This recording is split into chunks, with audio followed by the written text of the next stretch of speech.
Hello and welcome to Schooling Life, the podcast where we turn life's lessons into living wisdom. I am your host, Dr. Maritza Baruch de Sena, and every episode we sit down with people who have faced challenges, taken risks, and trusted themselves enough to redefine what success looks like on their terms. Whether you're navigating your purpose, reclaiming your story, or just trying to make sense of life, this space is for you. This episode today is more than just a conversation. It's a reunion, y'all. 25 years since we've walked the high school walls. I'm sitting down with someone whose journey reflects both discipline and devotion. That's my classmate, Claudia Fonts. Now, Dr. Claudia Fonts.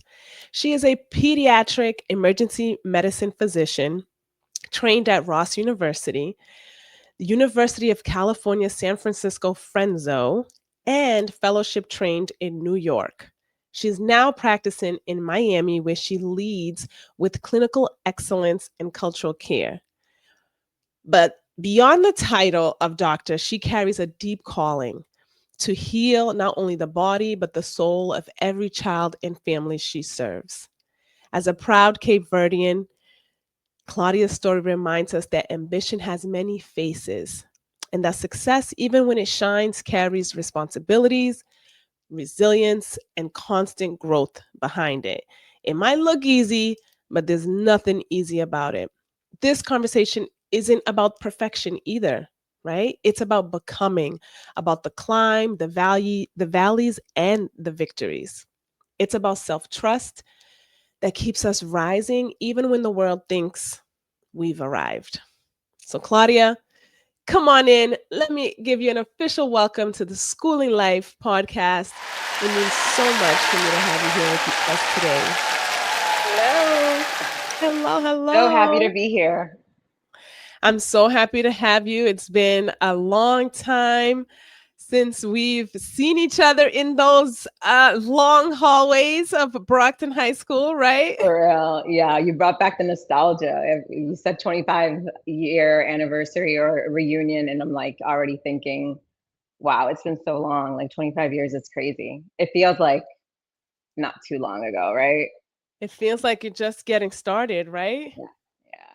Yeah. But Yeah, a it lot's gone on, right? A lot's gone on in those 25 years after high school. So, a lot has happened, and I look forward to watching this episode with you and the audience post our 25th reunion.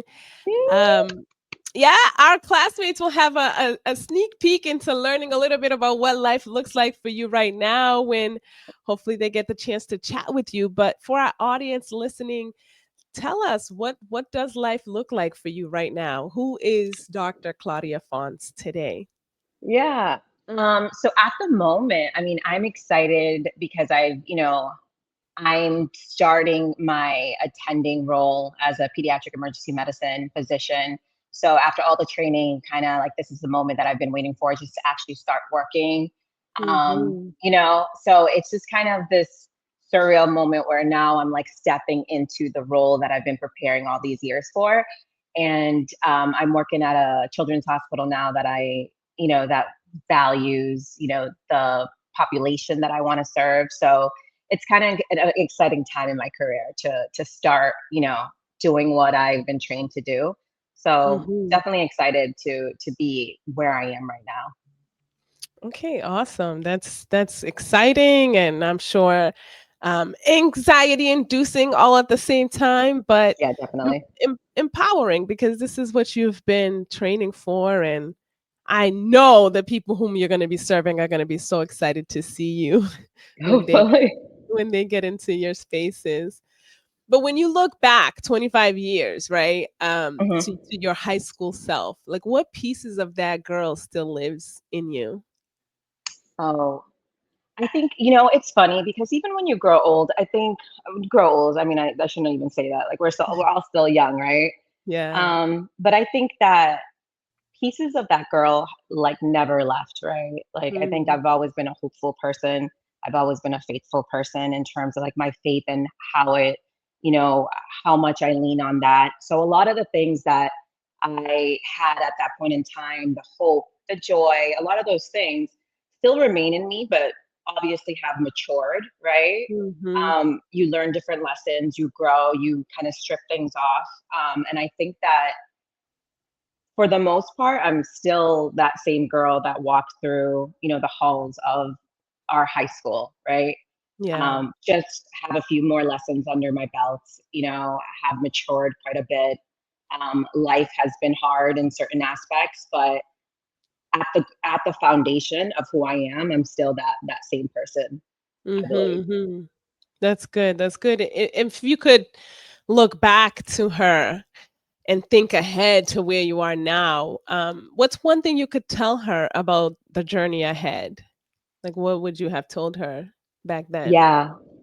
I think that when I was in high school, I think a lot of the things that my career in terms of where I wanted to be was always linear, right? I, I knew very early on that I wanted to be a physician. And so I kind of put that into the plan, right? So I Mm, was drawing it all out. I knew that I had to go to the best, be in advanced classes. I knew that I had to be involved in different extracurriculars. Like I had the recipe, and that I thought I had the recipe. mhm, Um, and so kind of like just thinking about how high school was or my plans for college, I wanted to get into a good college.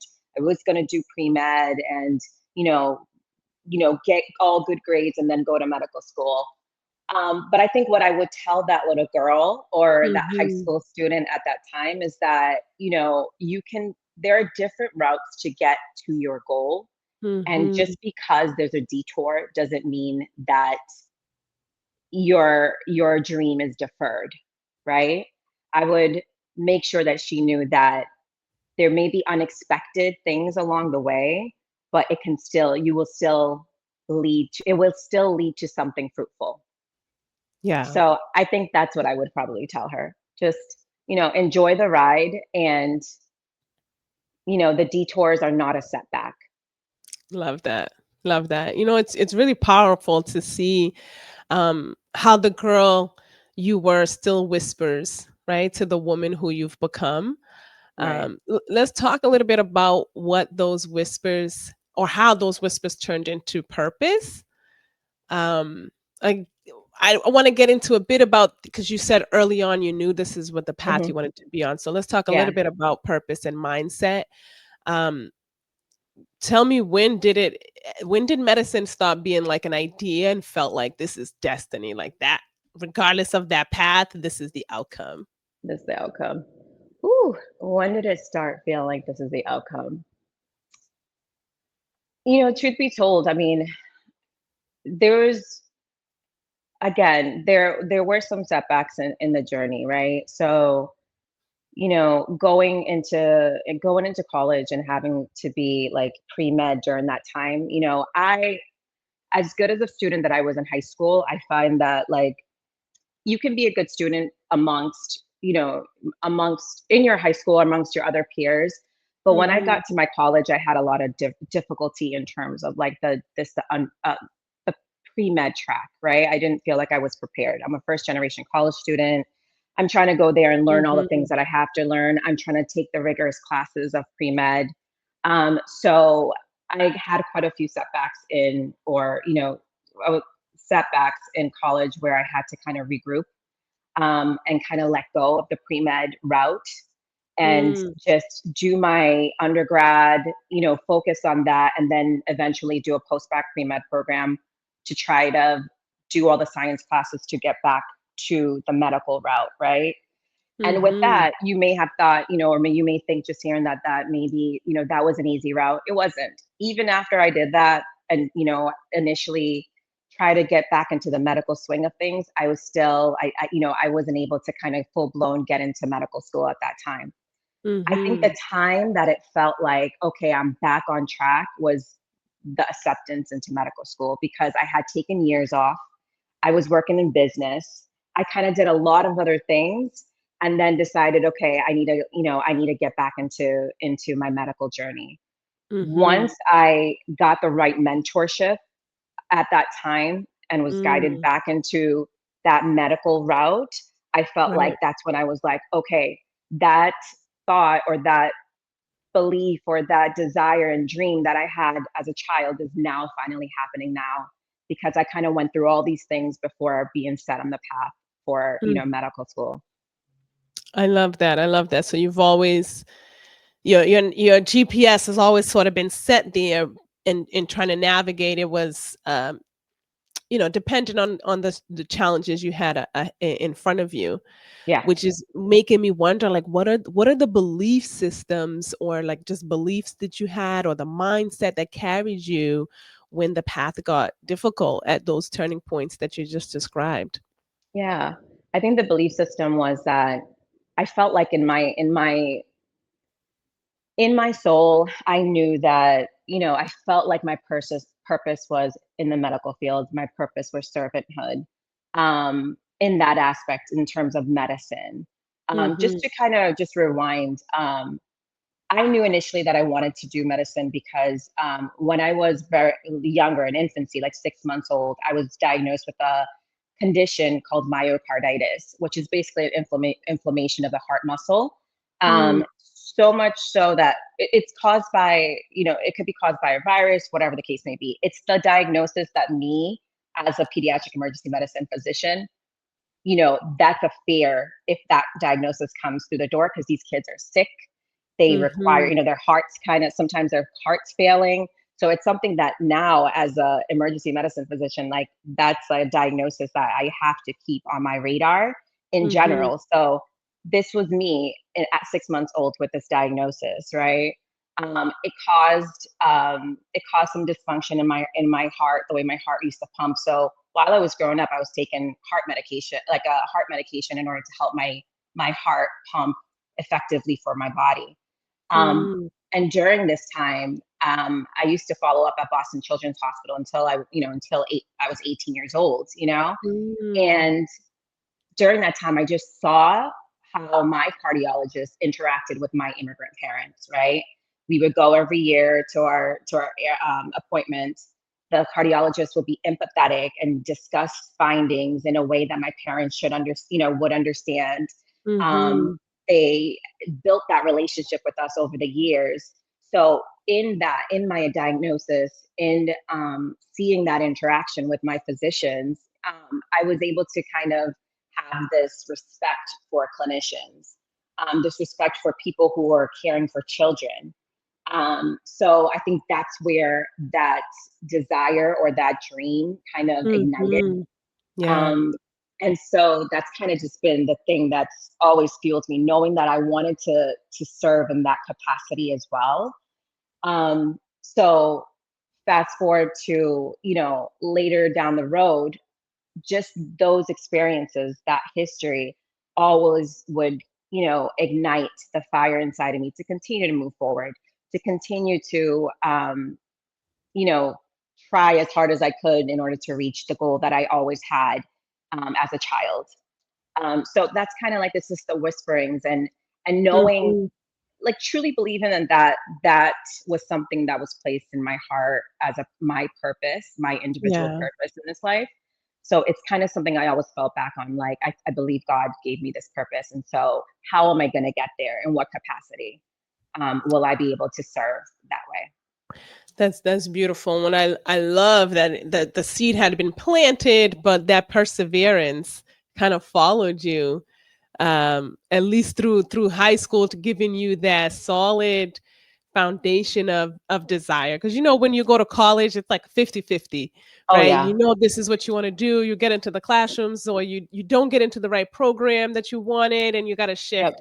So that's great. And you went through the pathway through college to get you there, but like you said, you couldn't do pre-med. You had to shift and Yep. reposition yourself through all of that, because I'm sure you were having moments of defeat, disappointed, feeling of failures, or whatever the case is.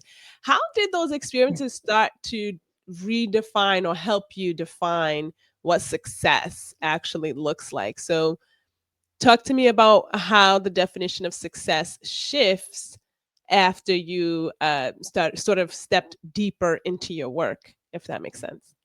Yeah. I think that, success for me was never about it's not necessarily about reaching the point that I am right now, although like it is successful, like it is a sense of success, right? Reaching this point. But I think that, reaching the point where you are the physician or you are the nurse or whatever the case may be, whatever it is that you envisioned when you started that journey. Um, I think for me, with medicine, particularly, it's a humbling road where Mhm. success doesn't just success isn't just the finish line anymore, right? Because during that process, there's so many obstacles that you have to jump over at Mhm. different points in time. Whether it be, finishing the pre-medical courses, getting into medicine, that's another hurdle. Mhm. Getting through medical school, passing your national exams, like your 3 national exams, then getting into residency. So it's kind of always another thing that you have to go through. And at Yeah. any point in time, it's like you don't pass this part, you're not like, do not pass go, you cannot move forward. So I think that success has to be taken in bits, right? Okay, Mhm. I need to get through this. And once I did, I had 1 point, like one notch down. That was a success, a bit of success, right? And then so on and so forth. So I think that it's success for me is being able to do what I love to do. Mm. And so throughout the whole journey, I think I felt like I got bits of success throughout the whole journey just by doing what I have to do to get to this point in time. I don't know if Yeah. that makes sense. No, it makes total sense, and I appreciate you laying that out because I can imagine, uh, folks in general, but especially women and women of color or Cape Verdean women who are in this path now and hearing you say that or imagining that path and hearing all these steps, sort of laying out the realism of what it takes to get to this level of achievement. I won't even say success because Yeah, you could achieve it, but if you're not working in the place you want to work, location, people whom you're serving, all of right, that sort of contributes to feeling successful. right, And we know every dream has its climb. So, and this is part of what I like to dismantle because we see these titles and we think, oh, they've arrived, they're perfect, right, they don't need nothing else, right? But every dream has its climb, has its struggles, those moments that test what we believe and whom we're becoming, right. right? So let's talk a little bit about the climb, the challenges, the resilience that's been a part of your story.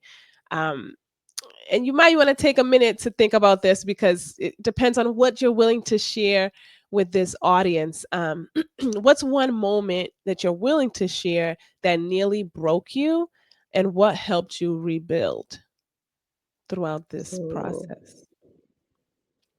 a moment that nearly broke me. That's a good one. That's a good question. And that you'd Um, be willing to share because I know it can get really vulnerable, but yeah. Um, I think, I think with with medicine, it's difficult being it, a moment that nearly broke me.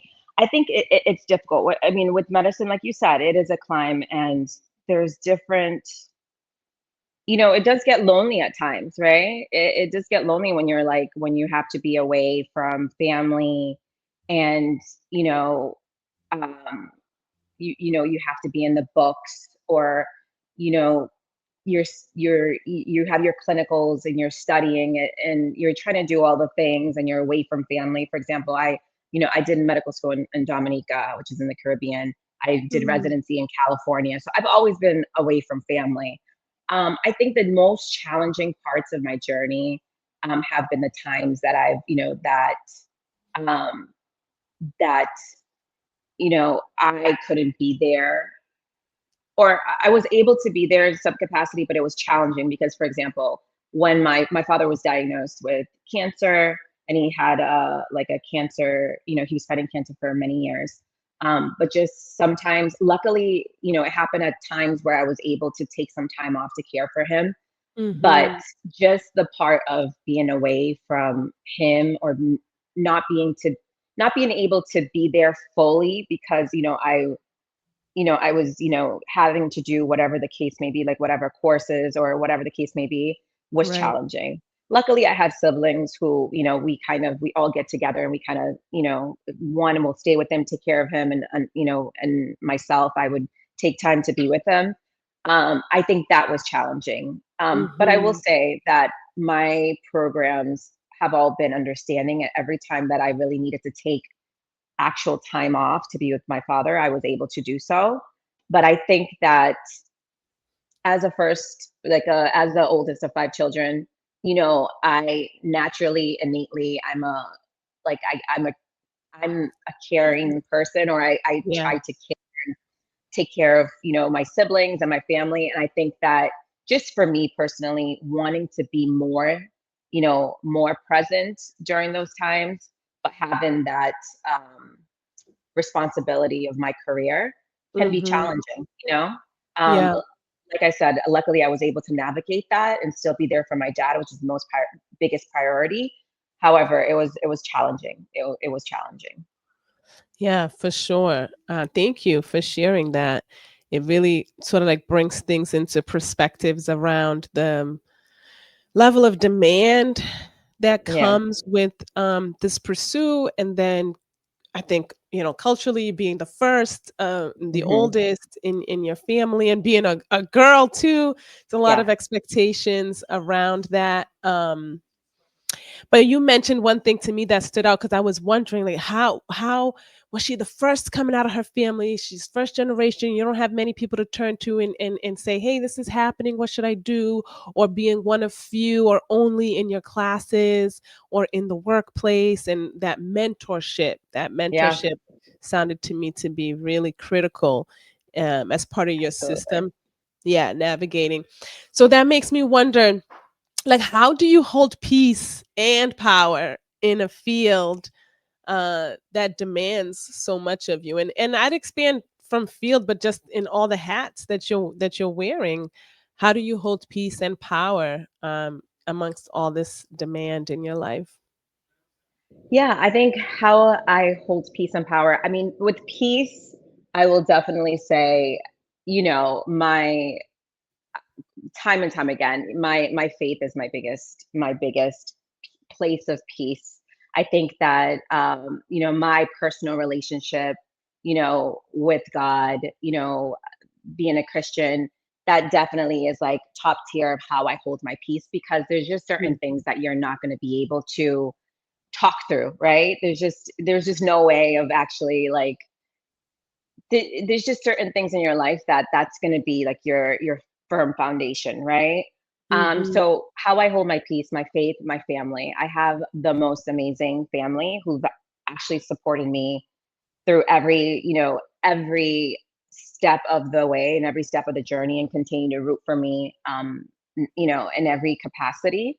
So Mhm. whether it be my mom, my siblings, my aunts, I just have my cousins, I just have a great support system. And so that's made the biggest difference of how peace is held within me. Mhm. Just people who speak life into me, right? People who tell me, just they keep it real, they speak life into me. And That's so right. I think it's just needed. And I also have friends, but I'm just kind of just, but my family is, my firm foundation, and along with my faith. And then in Mm, terms of power, I think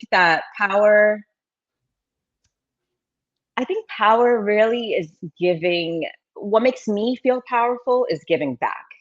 What mm, makes me feel powerful is be in a position that I can make something, like I can provide wisdom or insight to someone else that can make their journey a little bit more palpable, mm, that can mhm. help them if they do want to pursue what it is that, a career in medicine, or navigating life. I feel powerful when I'm able to use all of the things I've learned over the course of these years, and my failures or my setbacks, whatever you want to call it, to be able to give back. Um, that's how I feel most powerful. Like Yeah. I feel powerful when I'm able to serve a community. I feel powerful when I'm able to come into the exam room and speak to a Spanish speaking, mom and explain exactly what is happening. Or what I feel powerful when I walk into an exam room and I see the Mhm. mom who's anxious, but I'm able to alleviate her anxiety. Like all of these things make me feel powerful. Listen, it's powerful to see your name, your face with the MD behind it. It is extremely powerful. So I love that you're able to embody that in small moments throughout your days. Um, with the title comes certain perceptions and expectations. So tell us, how do you keep growing when everyone else might assume that you've made it? Um, how do I keep growing? I think the thing about medicine is that it's funny because I always say, with medicine or in general in life, you never really made it. I think when you feel like you've made it, that's when you're not failing, but I think that's when you stop growing when you Yeah. think you made it, right? Mm. I feel like right now, and I think I'm not sure if it's just medicine, but in medicine particularly, I feel that you never know everything. You just never know Mhm. everything. So it's so humbling because you're like, there's one thing else I don't know, or I have to learn I have to learn this, or I have to read up on this. So it's it, you're foolish if you think you've made it. So I'm excited. I enjoy the fact that I'm still learning. I am a lifelong learner. Mhm, And mhm. that's just the nature of this profession. Um, but yeah, so Yeah, that's really how I feel. I just feel like, yeah, I really just feel like period. I'm continuously learning something. Yeah, no, I love that. I love that because, the mountaintop that we're discussing and beyond the mountaintop, the mountaintop isn't arrival, right? It's just No, where we get to pause long enough to breathe before rising again, exactly. you Right. know? Um, so as we're rising and becoming in this world, as I like to say, remembering who we've always been, right? And connecting to that purpose that you've, been blessed to be able to connect to so early on in life. Let's talk a little bit about integration, though, because it's like we're like between two worlds as Cape Verdeans in America, American born, but Cape Verdean raised. Is that something you can relate to? Yeah, definitely. I mean, definitely. I think that it's a great. I'm honored, to be a Cape Verdean American, physician. I really am. I really am honored. I'm honored to be able to, like, if there's any other Cape Verdean girls who, want to become physicians, and I've mentored one. Mhm. And so it's an honor to be able to, like, kind of uh, be, you know, be that type of role model. But in Yeah, general, about like just integrating that, I mean, I hope, one thing I've never had the opportunity of doing is actually like serving the Cape Verdean population, because I've never worked at a place where there was many Cape Verdeans at all. I right. didn't train in Boston, Yeah, yeah, and yeah. so I went to California, New York. There's no barely any Cape Verdeans there. So that's one thing. So I think that in terms of integration, one thing that I am hopeful that I'll be able to do going forward is, be able to do maybe mission trips and things like that that involve the Cape Verdean community.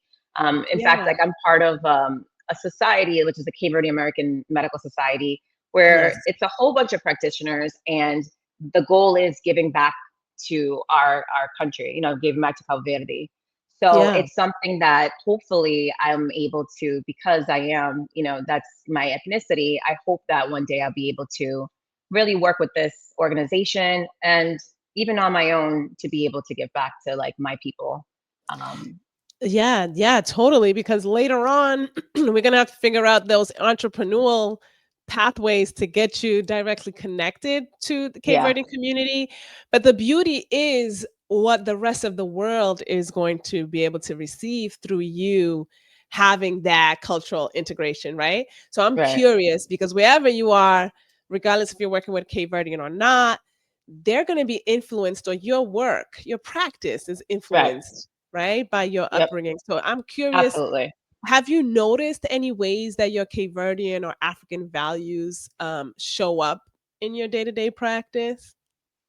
I think I think the idea of, so just, coming from uh being the product of immigrants to Cabo Verde, I think that in general I can be more empathetic to the immigrant population that I deal with, right? Mhm, Um, mhm. I, like I said, I largely deal with like Spanish speaking population. So just that, seeing the Spanish immigrants that come into the emergency department, being able to communicate with them, understanding some of the things that they may, some of the nuances or the things, the cultural beliefs that they may have, and how that may not translate to, our practices here, but how to address that and how to talk them through understanding what it is that I'm trying to, describe or explain to them. So I think that just being, a person of color, a Cape Verdean woman, I think all those things would make me more sensitive to the immigrant population, which I Yeah, love, which I love. which which is beautiful, and I think, like, even when you described the ability to go in a Spanish-speaking Hmm. mom who's full of anxiety, just the way you approach her, the questions you ask, the warmth that you bring, right? That's all a reflection Oh, of absolutely. yeah, I want I could imagine maybe based on the practices, like, are you big about bringing food into the office, maybe for your staff, or these are lighthearted ways that we think about how they might show up in the practice, but they create space, they create a sense of belonging, right? And Yeah. so maybe some pastel in your Yeah, now that I'm attending, maybe, because before, like when you're training, you're just like yeah, trying that's to true. Yeah, just that's get true. through. So yeah, maybe Yeah, now that I'm like, okay, I'm here, let me bring some buffet. bring some pastel because now you'll be able to like you said, before you were in total training mode, you were Right. in, but now you're in a Survival mode. you're in survival mode. So now you're in a place where you can cultivate some of those spaces. Um, Absolutely. Yeah. so I know for me, there are certain things about cultural practices that totally clash and sometimes align with the Western way of doing things. So, of course, I have to ask you because I think about medicine, I think about the history of racism in medicine in America. Hmm. Um, I'm curious, like, where do Western medicine and ancestral wisdom meet or clash for you? Oh, that's a tough question. Yeah, I Not sure. That's a tough question. know because you're just now about to get into that practice, but anything even in your training that you felt is not aligned with ancestral, holistic medicine versus Western medicine. Like, where do you see the lines drawn or clashes that you might want to speak to? Or is it Hmm. something maybe you're just keeping an eye on? Yeah, I think I'm keeping an eye on that. I'm in a it's difficult because, like, in the emergency department, a lot of the Mm, things, like I think it'll be true. different if it was like primary care, right? Yeah, You're true. dealing with the same patients over and over again, and they come in and you're able to develop, like, Yeah, like foster a longer lasting relationship where you guys are kind of, understanding different, you're understanding more of their practices, et cetera. I think I'm in a right. unique position where the emergency department, you go there, most parents, but I mean, some people treat it like a primary care office, but most of the time you're there and it's because something is going on and you don't know what's going on with your child and you're just nervous and you want you want me to fix it, right? Yeah. That's what you're coming in. So a lot of the things are left, behind, or they're left at the door because they're coming in. And so once I tell them this is a diagnosis or this is what it is, this is what you need to do, most of them are receptive to it, except especially if they really have a sick child. That's kind of like where things kind of parents kind of, they're really trusting my discretion in terms Yeah. of what's the next step. Like if a parent and if it's a trauma, a patient comes in because they were hit by a car, or a really sick, a really Yeah. sick child, they just want their child to be okay. So Yeah. I kind of have a unique position where they're listening, they're allowing me to basically do all the things to stabilize that child, right? Yeah. So I Yeah. don't get to really see the ins and outs of kind of like the Yeah. other, like the ancestral or the other components of that. Yeah, the preventative medicine Yes, versus the right. reactive, which you are reactive. I am And reactive. yeah, Right. yeah. Yep, Okay, yeah, exactly. totally. I appreciate that. Is there anything, considering this perspective, is there anything in your space that you're sort of got your eye open to or paying attention to in regards to um like, I guess I'm trying to understand if you see some of your work as reforming the system in any way, from within, or are you focused more on being representative and um e- effective and impactful for people who may not typically, and I'm saying that retracting a little bit because I know you're there to serve all people regardless of their backgrounds. Yeah.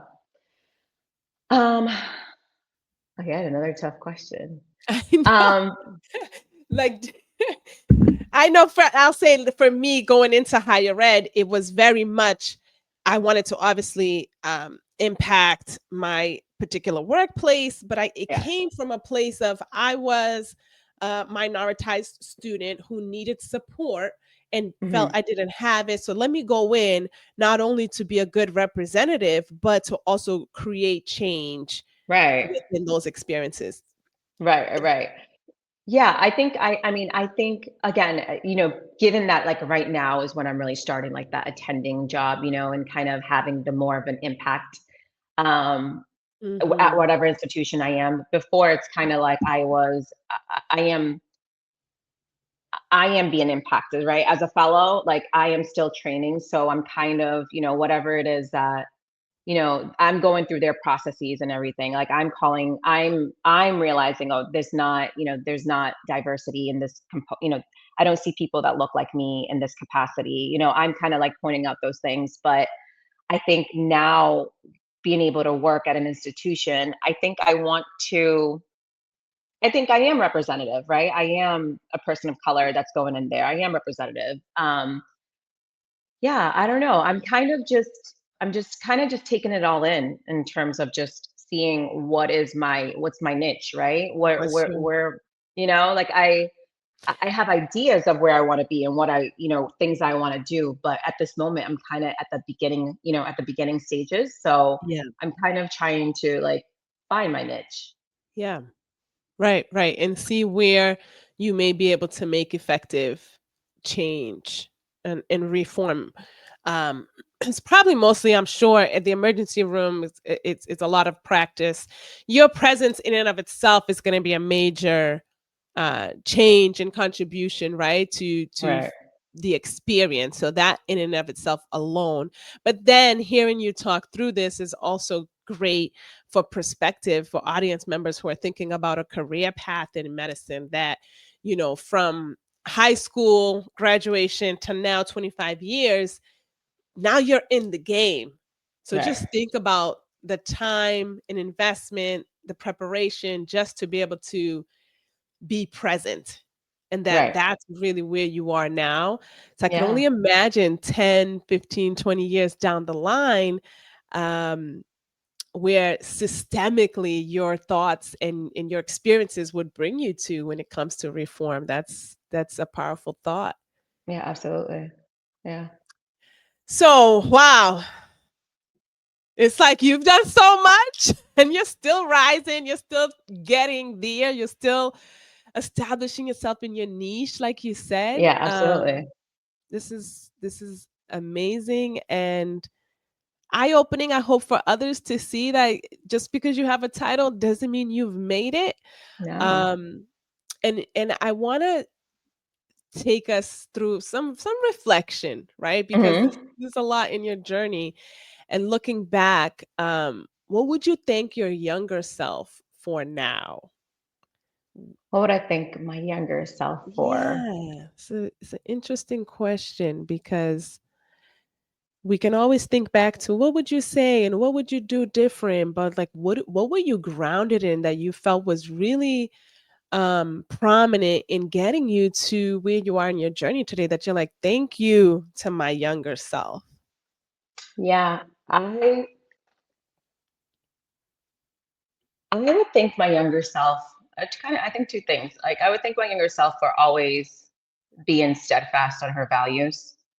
That's one Hmm. thing. I was always in that position where like I wasn't trying to follow, you know? I was always like I knew what I wanted to do and I put my mind to it and like, you know, just said, okay, I'm gonna do it. So I would thank her for Mhm. that, that she was like she had a resilience about her and she just, you know, she was steadfast. She knew what she wanted and she was going to continue to move forward in that. Yeah. Um yeah, I think that that's the biggest thing just because I don't know if it's being the first child or I don't know, but it's just yeah. You know, She I know, we went to school together, yeah. but we weren't as close, so didn't know each Mhm. other as well. Um, but I want you to know that I picked up on that on you. I Oh picked up really? on that of you early, like in high school. I always noticed that about you, and I really admired you for that focus and that sense of self assurance, right? That's awesome. Yeah, that's wild to me that that's what you're thinking yourself for because it truly did project. Ah. Um, so y'all see, focus, get focused.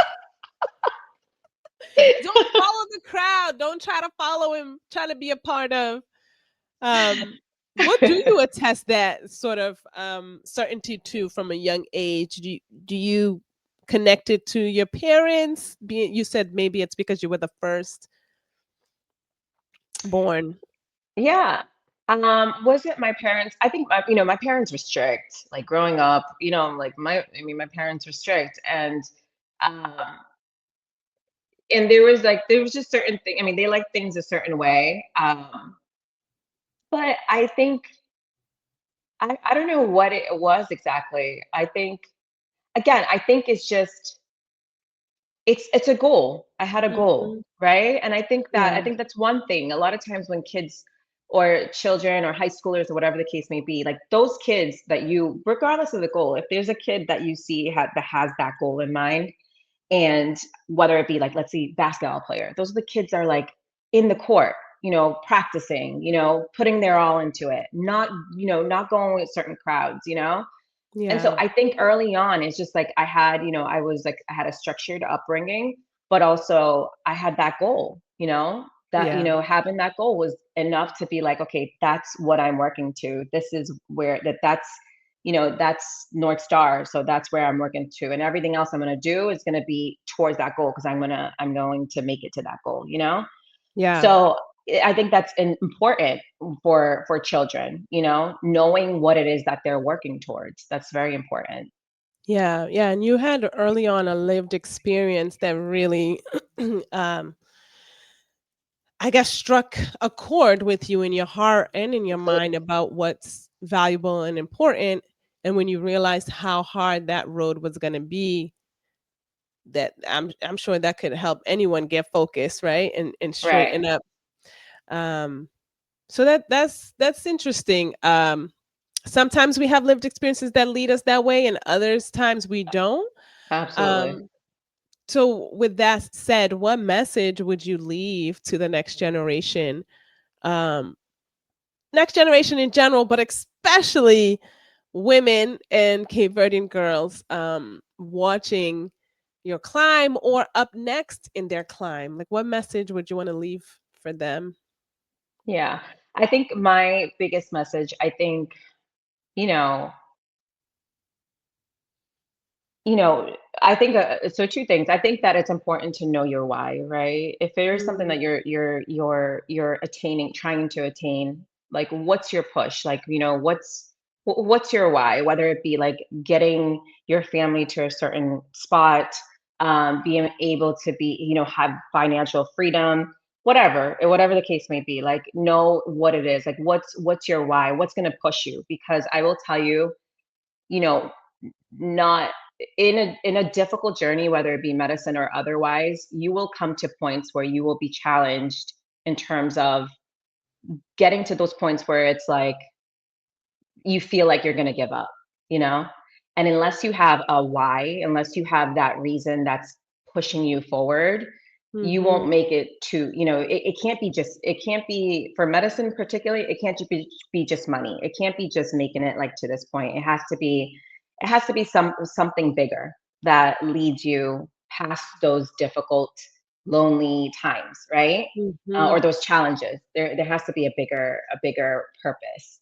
And then I really want people to know, or little girls to know, that again, the road to success isn't linear. There's some of the things that I saw as setbacks or detours or years away from medicine before coming back to it. Those are the things that I was like, oh my God, it's gonna, they're gonna ding me for it later down the road. But I will tell you, every interview that I've been through in terms of like residency or fellowship, where they've been interviewing me to see if they wanted me to be a part of their program, they Right. always point to those parts that have been the detours to really tell me that they value the fact that I got those experiences and I'm bringing something different to the table as a physician. And Mm, so sometimes you think it's a detour, it's going to it's going to, not allow you to get there, but everything works for the good, you know? mhm. So just realizing that, being present in those challenges, taking what you can from that, and then moving forward into whatever it is that goal is. I think it's very important to know, that's not the end of it just because, you may take a step back or whatever the case may be. Yeah, for sure. Thank you for that. Um, I want to harp just one more time on this meaning of success, because I feel like we've talked about what success has meant for you through the journey and how it's been defined for you in your Yeah. journey. But like now, so now that you're at this mountaintop, and I know you got more mountains to climb, and are going to need continued, support systems and empowerment as you go through. What does success, like, how do you define success now? Or like, what does it mean to you now to be, because you've got the title and, you've got the job, you're in a place um, that you want to be as far as Yeah. location. So, like, what does success mean now as you look ahead? Yeah, I think success to me now means doing what you love, right? I absolutely love what I do. I love being a pediatric emergency medicine doctor. I love it. I love all the kids, everything that I do, but using that passion to serve is successful to me while being able to live a comfortable life. So, and that is, I'm able to do what I love. My passion, I feel, is like missions work. I would love to do global health stuff Mm, in terms of like going out into the world and countries and other places that don't are not fortunate to have the healthcare system that we do, and be right. able to give back in that capacity, whether it be Cabo Verde or other countries, but being able Hmm. to like serve the, like I like to say, from the neighborhoods to the nations. Hmm. And then being able to live a life, a sustaining life, being able to be paid and for what I love to do. Yeah. And, And provide paid for my well. family and paid well. And, and provide for my family, like all of those things. So I'm able to provide for myself, provide for my family, do what I love, and serve. To me, that's success. That's success. And when Claudia looks ahead 5, 10, 15 years, however far you want to sort of look ahead, what will it look like when you feel like you've arrived, or do you not live like that, because we never arrive, right? I know. It's so difficult. I think, It's difficult. I mean, again, it's really difficult to say arrived, but there's obviously things that, materialistic stuff, that kind of pokes its head in there, right?